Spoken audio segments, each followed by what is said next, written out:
Today on Real Garage, we get to have a little fun. I was prepping the 69 for installing the engine bay bars. Another project where I'm going to be using both MIG and TIG of the Multimatic 220 AC/DC. So the Quick Tech feature is going to come in handy again.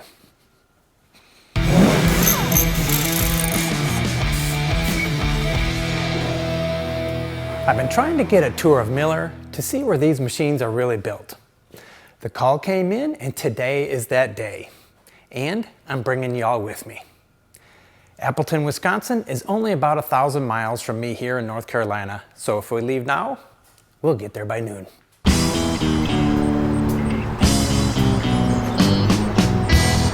Today I'm at Miller Welders factory in Appleton, Wisconsin. We're gonna take a tour and I even brought some of my friends. I got Michael Brandt from Brandt, I got David Ankin from ToyMakerz, and I got Josh Welton from Brown Dog Welding. Okay, we're going to be going into the plant area, so if everybody wants to put their safety glasses on, that would be great. So this is what we call our magnetics area. The next room up is also magnetics. This is really where they're going to take all the laminations, do all the winding for stabilizers, rectifiers, transformers, anything that's going to change that input power into the output power that they need in their welders. So this will be in engine drives and static machines also. You're going to notice that we're very cellular. Pretty much everything we do is in cells. We try to bring everything as raw material, and when it leaves that cell, it's complete or ready for paint line. We don't want things moving from one cell to the other to keep things flowing. It's all just parts waiting to be painted. It looks like a lot, but we turn our steel every 4 days. So when our steel comes in from a truck, usually within 4 days it is on this paint line. Oh wow. 4 days. So on this one, because they're doing a lot of bigger parts, they've got the shaker trays that are dumping right into a conveyor. They don't have to push slugs out like on some of the manual ones. But once he starts that die, those trays are going back and forth and pushing the slugs right out the back. Same principle as over here, just on a much smaller scale. Every time it strokes, they're getting a completed part out. Dog bones. So is that the finished product right there? That is the finished product right here.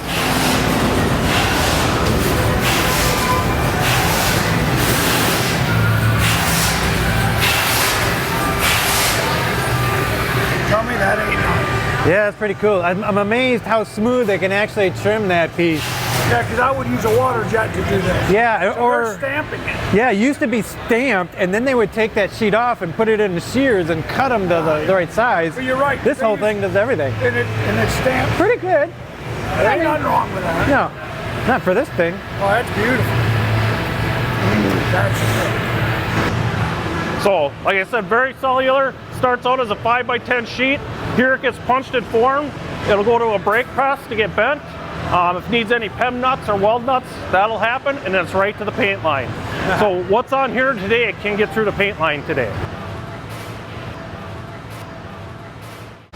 Okay, so basically it's the same machine as that one over there. The only difference is this one has the sheet master that's automated, so they can put both gauges on there and it knows which one to grab by the job. Other than that, pretty much the same machine, but they're doing 12 and 14 gauge over here. He's hauling the mail, ain't he? Well, in the machines, when you program them, you're telling them what gauge material and what size sheet. The machine knows how much that sheet weighs and adjusts the speed up and slow down on there to accommodate so it can't overrun.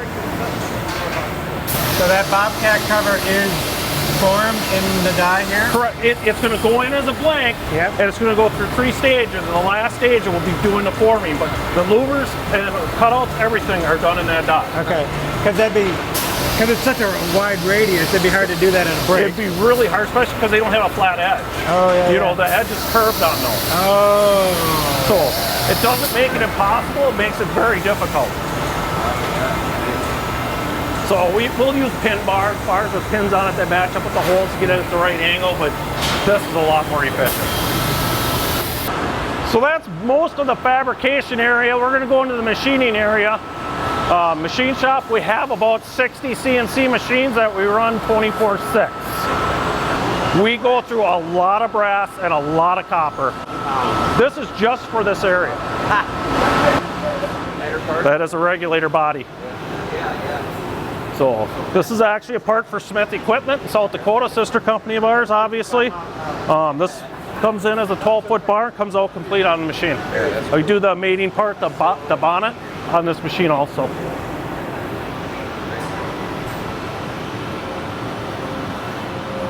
So this cell is our contact tip cell. We make a few contact tips. We have 8 hydromats in here. We have 4 Swiss machines in here. We have a multi-spindle in here. We do nothing but contact tips in this room. So all the different wire sizes obviously have different hole sizes. Aluminum is sized a little bit larger than the steel, so that is why you see so much material. We do not put the hole in there. The hole comes in there extruded. We have 2 machines on the ends, they're both dual feed, so every time they cycle they're actually making 2 parts. They can make 2 different parts at the same time, one on a different side. It would just have to be the same size material on the OD. We just set all the tooling for what that part is and kick those parts out. So. And the hole you said is already there. The hole's so already all there. you're doing is basically threading it, chamfering turning the OD, yeah. doing the front face, back face, the ID chamfers. There's always a large chamfer on Where the back does the end. name Miller and the That gets stamped in right in there on one of the spindles, yep. Okay. On an average week, 800,000 contact tips get manufactured in this room. A week. 800,000. 40 million a year. So obviously this is our paint line. They're taking off right here. They hang on right there. We have a 7-stage pre-treatment system that this goes through for getting the parts clean and ready to accept the paint. We do nothing but it's all powder. All powder. That's all we do. The painting is actually done upstairs. So once this goes through the pre-treat, go through a blow-off station, dry off oven, goes upstairs through the powder booth. When they need to change color, they just need to leave a gap in the line and they put a tag on for what color is coming next. The booth actually is on tracks. It rolls off the line, the next color rolls on, and they're changed within just a few minutes. They're running a different color. So each booth is dedicated to its own color. They don't change them over. So does the line move at the same speed all the time? Nope, there's 2 speeds to the line. It's not variable, but there's 2 speeds to the line. So you're gonna see these TVs. There's one at Hang On, there's one here, there's a couple upstairs. When they're doing the next part, they scan that in, and that TV will come up with their work instructions. So I'm getting ready to go into some of the sensitive areas of Miller where they actually make the printed circuit boards. So we gotta put on some static sensitive clothing like this special smock and these special static straps that dissipate the static off your body so that we don't blow up any circuit boards by accident. Kind of a neat concept. So it actually starts as what we call a bare circuit board. So you're looking at a bunch of circuit boards that do not have parts placed. We will run them through a screen printer. So this puts a paste, essentially a solder paste onto the board. Then we place parts on the board, and then we run it through an oven to bake it. Okay. So this is called surface mount technology. So it means you're just actually putting parts on the surface of the board, not sticking them through a hole. We have other steps that continue on the process, but this is where it starts. You know, we have many different flavors of welders, so we have many different circuit boards we're using. So the equipment that we have lends itself to quick turnover and changeover of products. So we're not building 1 million boards at a time. We may build kits of 30 or 25, and then to change it over, we can go pretty quick.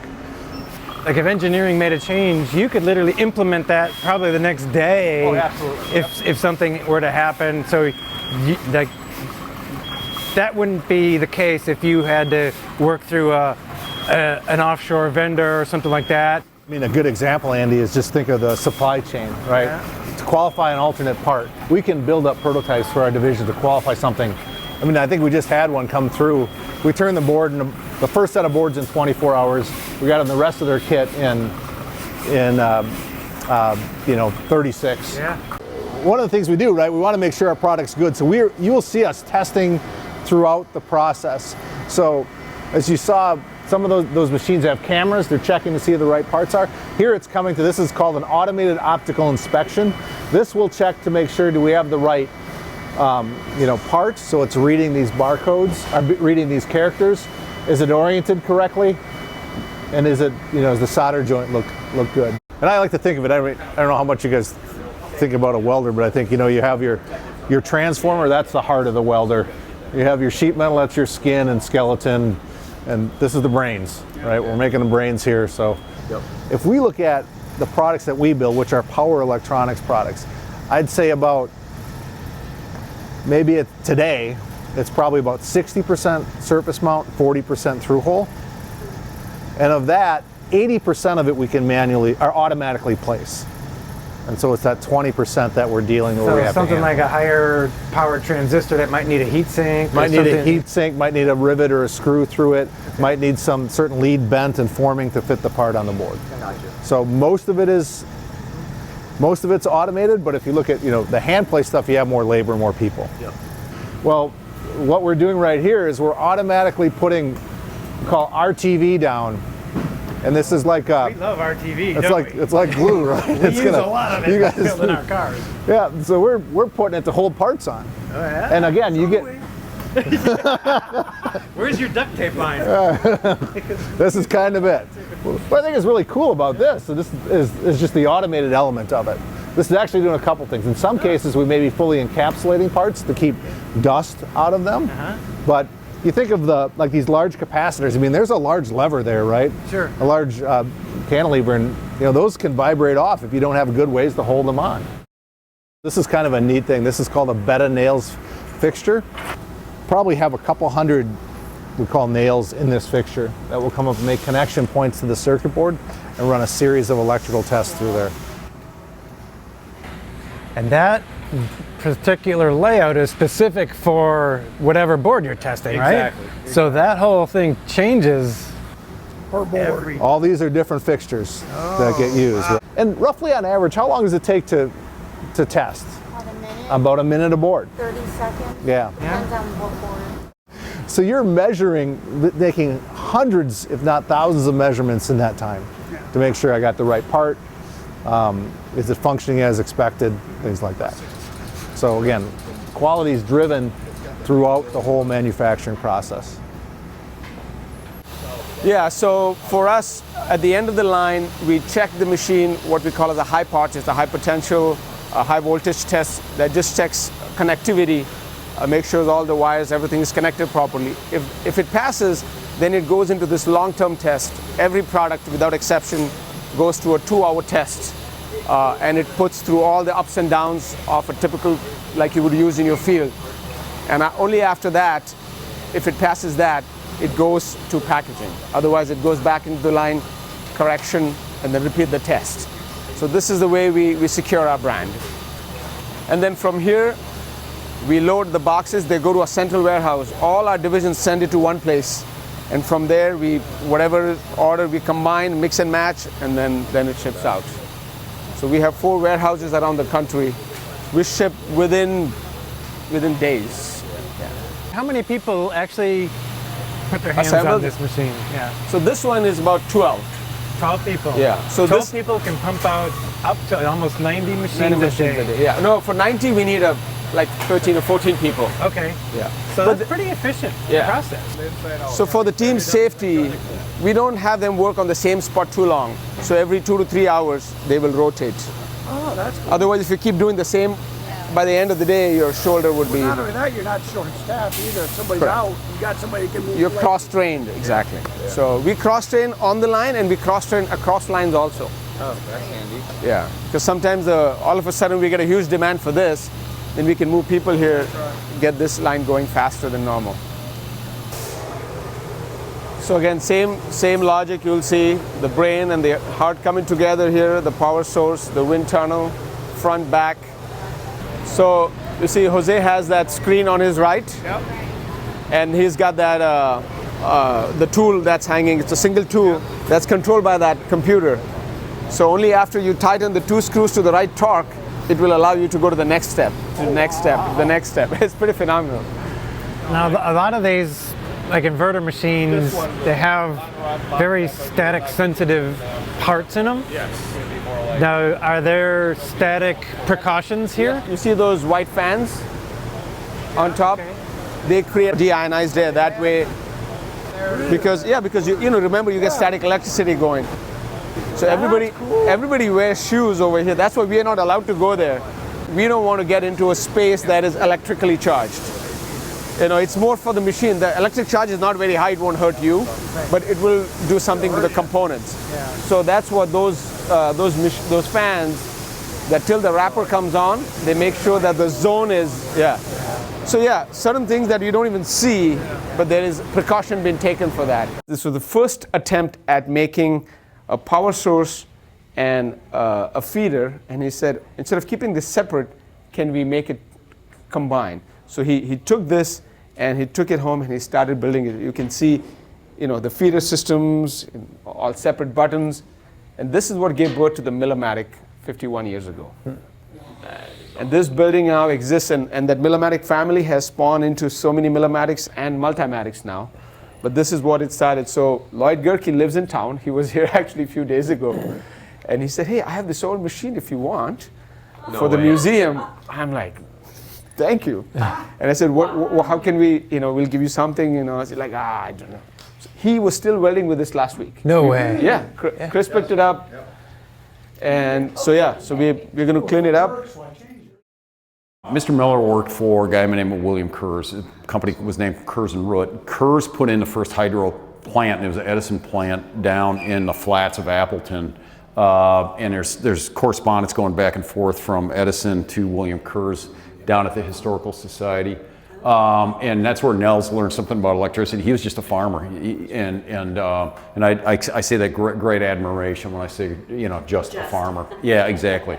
And so, but they always had this problem of not a real stable welding arc. So what, Nels had a partner, his name was John Mulder. John had a son, Al. Al was very smart, had studied some electrical engineering stuff, and he put there's your Tesla comment, put a Tesla coil on a spark gap oscillator, and that created the first stabilized stick machine that happened to be very good for TIG welding, but it beat TIG welding by about 3 years in terms of the invention of the TIG process.